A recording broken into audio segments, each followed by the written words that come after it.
months to the elections in Uttar Pradesh. The churn has begun, and how?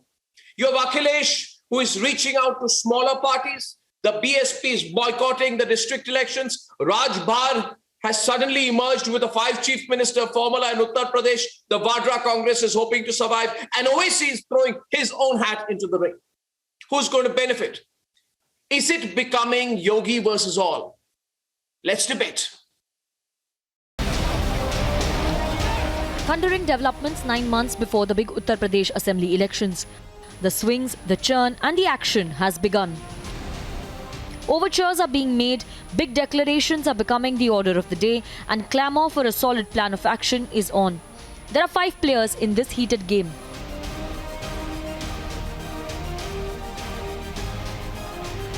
Samajwadi party छोटे दलों से गठबंधन करने जा रही है। तो अभी जो मीटिंगें हो रही थी, भारतीय जनता पार्टी ने कई दलों से बैठक की जो दल नाराज थे। उन दलों को बहुत सारे वादे किए गए थे और उन्होंने खुला कहा है कि उनके वादे पूरे नहीं हुए। देखिए, ये बहस इसलिए है, भारतीय जनता पार्टी असली मुद्दों पर बहस नहीं करना चाहती। आज सवाल ये है कि बेरोजगारी पे बहस करें, आज सवाल है महंगाई पे बहस करें, आज सवाल है किसान की आय दोगुनी कब होगी उस पर बहस करें। But fresh in the UP political mix is Om Prakash Rajbhar, who is pitching a new 5 CMs in 5 years power sharing rotational formula for Uttar Pradesh.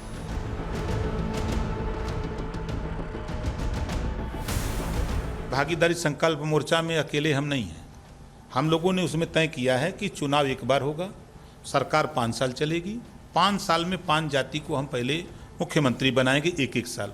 403 seat है आज के तारीख में। आपको बता दूं, उन्होंने ये कहा भी कि ट्वीट में है कि ओम प्रकाश राजभर भागीदारी संकल्प मोर्चा के साथ हैं और हम लोगों का अभी सीटों का समझौता नहीं हुआ है। Om Prakash Rajbhar talks of an alliance with the AIMIM chief Asduddin Owaisi.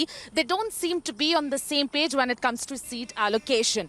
In fact, AIMIM has recently announced that they will contest the elections on 100 seats in the upcoming UP elections.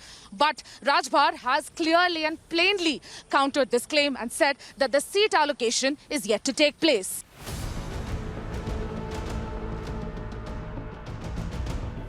On a different tangent, BSP Supremo Mayawati in a press conference has said the BSP will not even contest the district panchayat elections. So what's the real game plan to take Yogi on?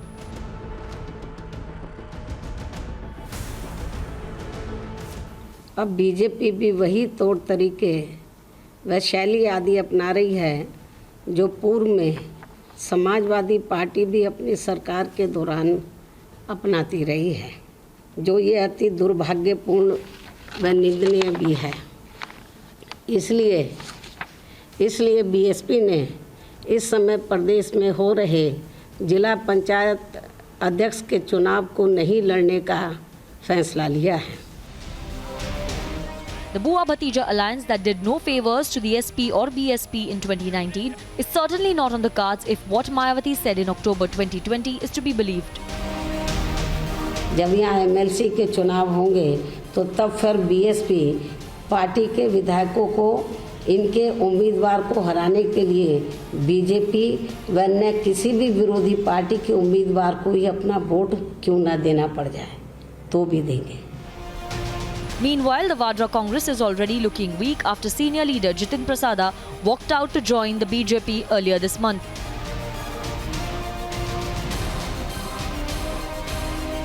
कि अगर आज कोई इस देश में असली माने में कोई राजनीतिक दल है जो संस्थागत इंस्टीट्यूशनल दल, वो Bharatiya Janata party.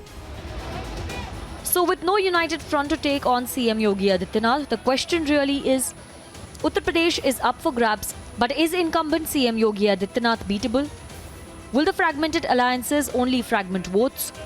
And does the opposition have an arsenal of issues to truly counter the Yogi regime beyond the fake hate amplification? The race to 5 Kalidas Marg in Lucknow has begun. Let's debate.